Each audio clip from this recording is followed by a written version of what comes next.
Damian Lillard is officially a member of the Milwaukee Bucks. We want to show you the details of this trade, how it came together, which players are involved. This guy is so good in the clutch, which is an area that Milwaukee has occasionally had problems with in key moments of a playoff series.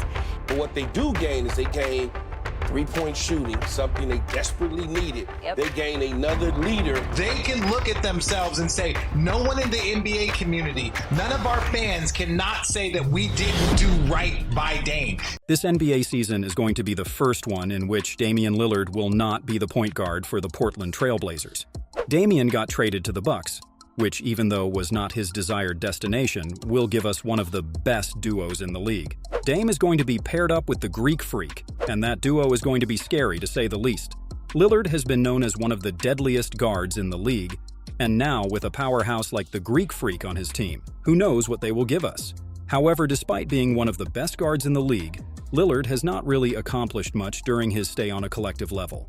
Let's see what some of the NBA's legends have had to say about Dame Dollar and his career accomplishments. If Lillard has a rival for the greatest guard in Trailblazer history, that would certainly be Clyde the Glide Drexler. With 18,040 points in a Portland Trailblazers jersey, Clyde Drexler is the franchise leader in points scored. That record has stood since 1995. No other Blazer in nearly 30 years has come close to breaking it. That is except for Damian Lillard, who became the all-time leading scorer for Portland in December 2022. Clyde has a lot of respect for Lillard's game, and thought that there was no better guy than Dame to break his scoring record. You and I know records are made to be broken, but I can't think of a better player or person to break the record than Dame. He exemplifies being a team player and going about his business in a professional way. I have nothing but admiration and respect for him. When he comes close to getting the record, and if our schedules align, I would love to be there to help out in any way I can. That's a nice milestone to achieve. I am looking forward to him accomplishing that. Damian Lillard's NBA future was one of the hottest topics of the summer. And while discussing the possible destinations for Lillard, Pacers legend Reggie Miller defined Lillard as a big-time player and a #1 guy. I want to say he's going to be somewhere else. And I think his destinations were Miami and Brooklyn. I think that he would be great on that team with Cam Johnson, Bridges, Spencer Dinwiddie. I think they need a closer. We talked about that. They need a #1 on that team. He would be a bona fide #1 for the Brooklyn Nets. During a chat between Paul Pierce and Kevin Garnett on KG's podcast, the once Celtics and Nets teammates discussed Dame's situation with the Blazers. Paul Pierce compared Damian Lillard's situation to the one of KG during his time in Minnesota, saying that while both players were great, you could see it in their eyes that they were tired of carrying the franchise by themselves and they needed to get the hell out of there as soon as possible. I'll tell you this, he is one of the greatest players to ever play, and he has given everything he can to a franchise that can't build a championship contender around him. I know more than anyone that you feel this situation. As loyal as he's been, and similar to your situation, as prideful as he has been, it gets to a breaking point, and I'm sure this is something that you can talk about because I know you probably never wanted to leave Minnesota. You left your heart, your blood, sweat, and tears. You gave that city everything, and you wanted more than anything to win out there. You just looked exhausted night in and night out. I ain't taking this nowhere, and I see the same thing in Lillard finally. It's time for him to move on from Portland. The crisis of confidence and identity. Carmelo Anthony was forced to confront after failing in Oklahoma City, and Houston could have marked the end of his iconic career. Melo has admitted as much on multiple occasions, even thanking the city of Portland in a farewell social media post for letting me love the game of basketball again, and has a tremendous amount of respect for Dame, of course, who was the main guy in the squad. During an appearance on Showtime's All the Smoke with Matt Barnes and Jackson, Anthony discussed the crucial role Damian Lillard played in his late career renaissance. Dame is a real one because Dame always knew, we don't care about what nobody else is saying.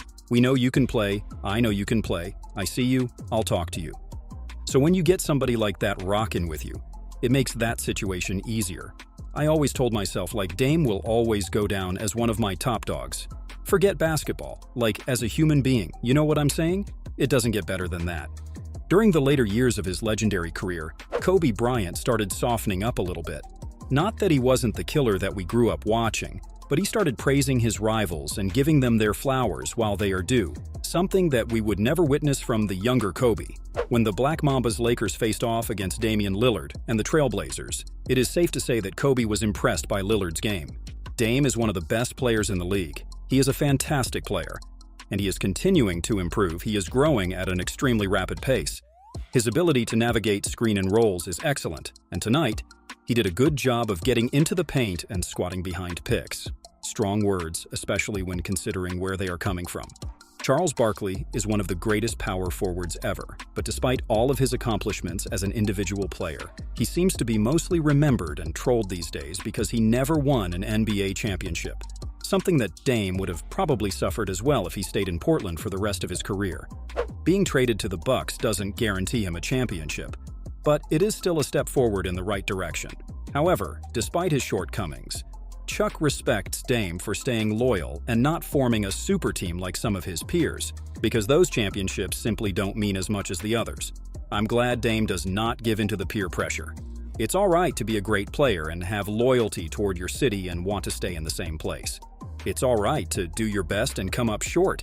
Even if I had won an NBA championship alongside Clyde Drexler and Hakeem Olajuwon, who, together, won their own title just 2 seasons prior, it wouldn't have been the same feeling as if I had won a ring as the undisputed leader of a roster. The stress that goes with being the leader of a team, it's a big deal. Role players, they don't get no blame. It's tough being the leader, that's for sure.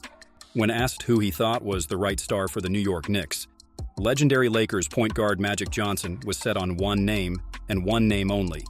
If Dame was available, to me, that's the right dude. That's the right guy. He's got to make a decision here. Does he say, do I stay for one more and try to give it one more try, or do I stay this summer? Dame certainly sounds like the kind of player that could help this Knicks team take the next step. But let's be honest, was there ever even a chance for this to happen? Shaq is one of the NBA's most dominant players ever, if not the greatest to play center. However, unlike the other great who is in the running for the #1 spot in that category, Wilt Chamberlain, Shaq was far too terrific when he had all-NBA guards in his backcourt like Penny Hardaway and Kobe Bryant, but none of them were as tremendous at shooting as somebody like Damian Lillard. Could you imagine Shaq and Dame on the court? The Big Diesel certainly can, and even went as far as to claim nobody, not even Curry's Golden State or any of LeBron James's teams, would be able to stop them from winning everything. Both of them discussed it when they came together for promoting their collaboration shoe. I'm going right through the middle of the lane, I'm going to post up, everybody's going to panic, and I'm going to be looking for Damian Lillard. He's going to get the ball in the 4th quarter, and I'm not going to hit no free throws and do Dame time. Game recognized game, and there is no exception here. Before Kevin Garnett became an NBA champion with the Celtics in 2008, the Hall of Famer spent his first dozen seasons with the Timberwolves, solidifying himself as one of the league's most elite big men. However, in his first stint in Minnesota, the 15-time All-Star only got within reach of an NBA Finals appearance once during the 2003 and 2004 campaign, when the Lakers defeated his Timberwolves in the Western Conference Finals. Fast forward almost 20 years, and Damian Lillard has had pretty much the same path and challenges that KG had during his first stay in Minnesota. In an episode of KG Certified, Garnett stated why it is time for Lillard to win and build with another NBA contender outside of Portland. Damian Lillard's value is a lot greater to me than where he's at now. It's that prideful, I've done this work, I made this house, I built it. It's time to leave this house and go build another one. I've been in that situation where you in it, and it's hard like seeing yourself out of something other than what you know. I want Dame to, where he gets to be 45 or 43 or whatever. He's done with the league and he's sitting back with friends. He can say, hey man, I played with the Greek Freak, I played with another great who was cool, that was greater than me, that pushed me, that made me better. If somebody knows the struggles of carrying a semi-broken franchise on your back, that's KG. And to no one's surprise, he feels for Dame. Lillard turned 33 this summer and is expected to exit his prime years. However, Dame is coming off a third-team All-NBA selection last season, averaged a career-high 32.2 points per game, while shooting 37.1% from three-point range. Now paired up with the Greek Freak, Dame is going to have a superstar teammate for the first time since Aldridge left for the Spurs, and all due respect. While Aldridge was a great player, he was nowhere near the caliber of player that Greek Freak is. Pairing up two players that are that skilled and have the same alpha mentality is always trouble for opponents. So it is going to be fun to see what these two guys are going to give us this season. We wish all the best to Dame and his new team, the Milwaukee Bucks.